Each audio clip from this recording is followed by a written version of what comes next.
हमारे चैनल को सब्सक्राइब करें और बेल आइकन जरूर प्रेस करें। Welcome to our YouTube channel. Don't forget to like, subscribe and share the videos.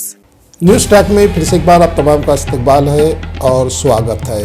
ढेर सारी खबरों के साथ फिर एक बार मैं आपकी खिदमत में हाजिर हूँ। उम्मीद करता हूँ कि तमाम खबरें आपको बेइंतहा पसंद आएगी। 2020 में कोविड-19 की वबा फैली हुई थी और इसमें सबसे ज़्यादा नुकसान हुआ था स्टूडेंट्स का, जिनके स्कूल्स बंद हो गए थे, कॉलेजेस बंद हो गए थे और वो ऑनलाइन क्लासेस पे आ गए थे। लेकिन आज के मौजू में हम आपको ये बताना चाहते हैं आप अपने बच्चे का किस स्कूल में दाखिला करना चाहिए। आपके बच्चे की स्कूल आपके घर से करीब होना चाहिए, जिसमें बहुत से फ़वाइद, बहुत से एडवांटेजेस है। बच्चे की स्कूल आपके घर से करीब है तो बहुत से ऐसे फ़ायदे होते हैं जिसका आप तसव्वुर भी नहीं कर सकते। सबसे बड़ा फ़ायदा ये होता है कि बच्चा स्कूल को वक्त पे पहुंचता है और उसके रिक्शा या ट्रांसपोर्टेशन का मसला नहीं होता। अगर बच्चे की स्कूल काफ़ी दूर है आपके घर से तो बच्चे को जाने के लिए कम से कम 45 मिनट दरकार होते हैं, तो बच्चे के लिए बहुत ही तकलीफदेह होते हैं। अगर बच्चा 45 मिनट ट्रैवल करके अपने क्लास अटेंड करता है तो क्लास में बराबर से ध्यान भी नहीं देगा। अगर आपके बच्चे की स्कूल आपके घर से करीब है तो 5 या 10 मिनट में वो स्कूल पहुंचेगा और पूरी तरह से अपने क्लास पे ध्यान देगा। अगर आप चाहते हैं कि आपके बच्चे का मुस्तकबिल अच्छा हो तो आप चाहिए कि आप अपने बच्चे को जिस स्कूल में दाखिल करना चाहते हैं आपके घर से तकरीबन 1 किलोमीटर के फासले पर होना चाहिए। आपने देखा होगा कि रिक्शा में कम से कम 10-12 बच्चे भर दिए जाते हैं और बसेस में भी यही हाल होता है। अगर बच्चा अपनी तमाम तवानाई, अपनी तमाम एनर्जी इस ट्रांसपोर्ट में अगर ज़ाया करता है तो अपने स्टडीज़ पे, अपने तालीम पे ज़्यादा ध्यान नहीं देता। दूसरी वजह यह है कि अगर बच्चे की स्कूल आपके घर से करीब है तो आप कभी भी आप बच्चे को ड्रॉप लेकर भी आ सकते हैं। अब फैसला आपके हाथ में है। अब नया एकेडमिक जल्दी शुरू होने वाला है, लेकिन वालिदैन को चाहिए कि जब भी अपने बच्चे को स्कूल में दाखिल करें अपने घर से करीबी स्कूल में दाखिल करें। बच्चे को ऐसे स्कूल में आप दाखिल करें जहाँ पे एक प्ले ग्राउंड भी हो, एक लाइब्रेरी भी हो और अच्छा सा माहौल भी हो। आजकल देखने में यह है कि हर कोई स्कूल खोल के बैठा है जहाँ पे ना कोई प्ले ग्राउंड होता है ना ऐसे कोई दूसरी सहूलतें होती हैं जो बच्चे के मुस्तकबिल के लिए बहुत ज़रूरी है। अब फैसला आपके हाथ में है, आप अपने बच्चों को किस स्कूल में दाखिल करते हैं और आपका फैसला ही उसके मुस्तकबिल का जिम्मेदार होगा। बेलगाम शहर में फिर से रौनक से आने वाली है और बहुत जल्दी यहाँ पे इंडस्ट्रीज़ भी शुरू होने वाली है। हुबली और धारवाड़ के बाद बेलगाम एक ऐसा शहर है जिसे एजुकेशनल हब कहा जाता है। यहाँ पे बेशुमार कॉलेजेस, स्कूल्स और ऐसे कई इंस्टीट्यूशंस हैं जहाँ पे नौजवान अपनी तालीम मुकम्मल करके अपने घर बैठे रहते हैं। जब ये स्टूडेंट्स की तालीम मुकम्मल हो जाती है, कुछ मैकेनिकल इंजीनियर्स होते हैं, कुछ इलेक्ट्रॉनिक एंड कम्युनिकेशन इंजीनियर होते हैं, कुछ सिविल इंजीनियर होते हैं, लेकिन बेलगाम में उनके लिए जॉब की ऐसी कोई गुंजाइश नहीं होती और उन्हें मजबूरन बेंगलुरु चले जाते हैं। जो मैकेनिकल और दूसरे फील्ड में होते हैं या तो उन्हें पूना जाना पड़ता है या तो फिर मुंबई शिफ्ट होना पड़ता है। अब जल्द ही ये सिलसिला खत्म हो जाए क्योंकि बेलगाम में 543 करोड़ रुपए का एक प्रोजेक्ट जल्दी शुरू होने वाला है और इसके लिए ज़मीन भी खरीदी। Minister for small and large scale industries Shri Jagdish Shettar ने इस बात का ऐलान किया है कि बेलगाम के अतराफ जल्द ही 4 नए इंडस्ट्रीज खोले जाएंगे जिसकी लागत 540 करोड़ रुपये होगी। रामदुर्ग, अथनी, रायबाग और निपानी में ये ज़मीन खरीदी गई है और बहुत जल्द यहाँ पे छोटे स्केल और बड़े स्केल के इंडस्ट्री शुरू होने वाले हैं जहाँ पे 540 नए जॉब खोले जाएंगे। बेलगाम के क्रिकेट शायकीन के लिए एक नई खबर और खुशखबरी यह है कि बेलगाम में जल्द ही KPL यानी कर्नाटका प्रीमियर लीग शुरू हो जाएगा। इसके लिए कर्नाटका स्टेट क्रिकेट एसोसिएशन के प्रेसिडेंट रॉजर बिन्नी पिछले हफ्ते बेलगाम में मौजूद थे और उन्होंने बहुत से अहदेदारों से मुलाकात की। उन्होंने आटोनगर में मौजूद स्टेडियम का भी मुआयना किया। उन्होंने अपने खुशी का इजहार करते हुए कहा कि स्टेडियम को बहुत ही अच्छे तरह से मेंटेन किया गया है। यहाँ की पिच और ग्राउंड की मेंटेनेंस काबिल तारीफ है। उन्होंने स्टेडियम के तमाम मेंबरों का शुक्र अदा किया और कहा कि बहुत जल्द यानी अक्टूबर के महीने में कर्नाटका प्रीमियर लीग शुरू होने की उम्मीद की जा सकती है और बहुत से इंटरनेशनल मैचेस भी यहाँ पे होंगे। रॉजर बिन्नी एक ऑलराउंडर हैं जिनका ताल्लुक बेंगलुरु से है। 1983 में इंडिया ने जो वर्ल्ड कप जीता था जो उसके मेंबर थे। रॉजर बिन्नी का कहना है कि बेलगाम शहर में जल्दी इंटरनेशनल और डोमेस्टिक क्रिकेट मैचेस होंगे।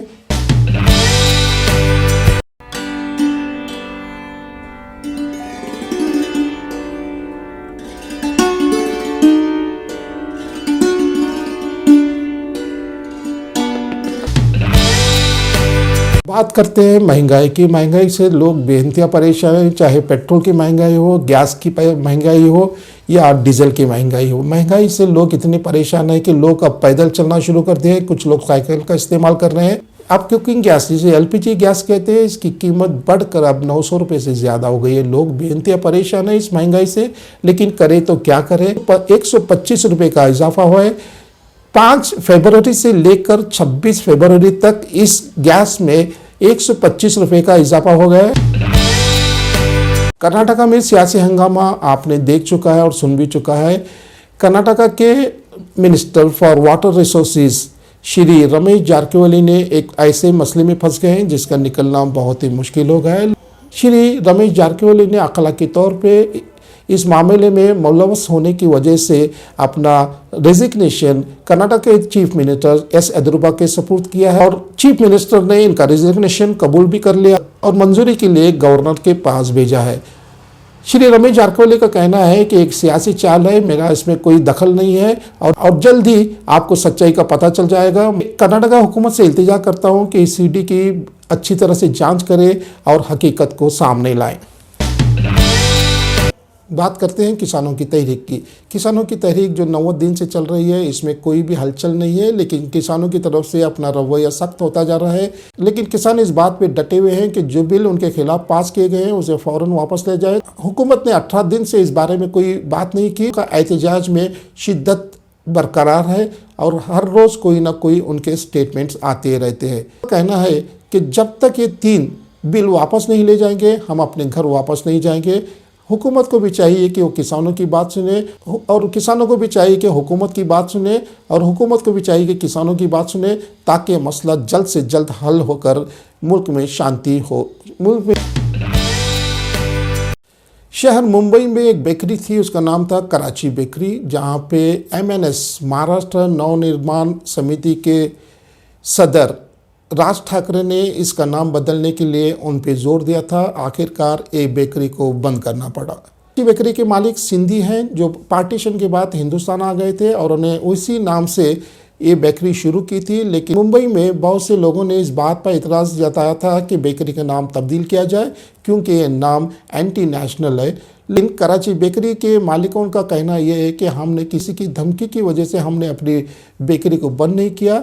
बेकरी को बंद करने की असल वजह है कि कोविड-19 के चलते हुए, लॉकडाउन के चलते हुए बेकरी के बिजनेस में कोई मुनाफा नहीं था, इसलिए हमें मजबूरन इस बेकरी को बंद करना पड़ा। कराची बेकरी हिंदुस्तान के कई शहरों में भी मौजूद है, लेकिन नाम तो वही है। किसान तहरीक का असर अब मुंबई में भी हो रहा है। अजय देवगन एक फिल्म स्टार है जिनका ताल्लुक बॉलीवुड से है और मुंबई में अजय देवगन की कार को एक पंजाबी ने रोक दिया और उनसे मुखातिब होते हुए कहा कि आप हुकूमत के हिमायती हैं, आपको चाहिए कि हमने जो अनाज पैदा करते हैं वही आप खाते हैं। उनकी कार तकरीबन 15 मिनट रोकी गई, फिर उन्हें उनकी कार को छोड़ दिया गया। कीमतें चाहे डीजल की हो, गैस की हो या पेट्रोल की हो बढ़ती जा रही हैं, लेकिन एक कीमत ज़रूर कम होती जा रही है, वो कीमत है सोने की। दिन ब दिन सोने की कीमत में गिरावट आती जा रही है। कीमत घटकर 41,000 हो गई है और दिन ब दिन इसमें गिरावट जारी है। लोग फिक्रमंद हो गए हैं कि हम अपना इन्वेस्टमेंट सोने में करें या ना करें। बात क्रिकेट की करते हैं। श्रीलंका और वेस्ट इंडीज़ के दरमियान खेले जाने वाले 3 T20 सीरीज़ में वेस्ट इंडीज़ ने श्रीलंका को 4 विकेट से अपना पहला T20 जीता, जिसमें सबसे नुमाया किरदार अदा किया वेस्ट इंडीज़ के कैप्टन किरण पोलार्ड ने, जिन्होंने एक ओवर में 6 छक्के मारकर क्रिकेट की दुनिया में तहलका मचा दिया। इससे पहले हर्षल गिब्स साउथ अफ्रीका के, इंडिया के युवराज सिंह ने यह कारनामा अंजाम दिया था। अब इस लिस्ट में शामिल हो गए किरण पोलार्ड जो मुंबई इंडियंस के लिए खेलते हैं।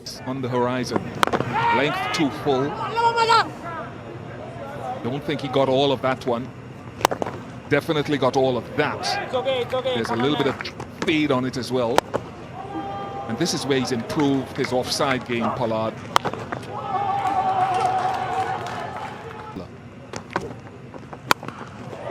Oh, goodness.